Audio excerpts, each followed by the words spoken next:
உங்கள் காலை பொழுது வயிறு நிறைய குழந்தைகளுடன் தொடங்கினால் நீங்கள் ஒரு ஆண் கடல் குதிரை. நீங்கள் தொடர்ந்து கடற்பாசி சிற்றுண்டிகளை விரும்பினால் நீங்கள் ஒரு ஆண் கடல் குதிரை. உங்களுக்கு பெற்றோருக்குரிய பிரச்சனைகள் இருப்பதாக நீங்கள் நினைத்தால், ஓ நண்பா, நீங்கள் நிச்சயமாக ஒரு ஆண் கடல் குதிரை.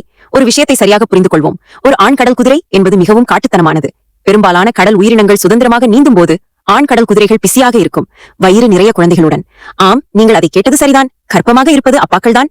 இதோ ஒப்பந்தம் அம்மா. கடல் குதிரை நூற்றுக்கணக்கான முட்டைகளை அப்பாவின் பையில் போடுகிறது. அவர் அவற்றை மட்டும் சுமப்பதில்லை.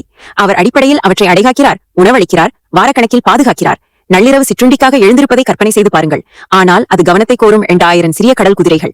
அப்பாவின் கடமை சுமையை பற்றி பேசுங்கள். இறுதியாக நேரம் வரும்போது அவருக்கு பூக்கள் அல்லது ஒரு நாள் விடுமுறை கிடைக்காது.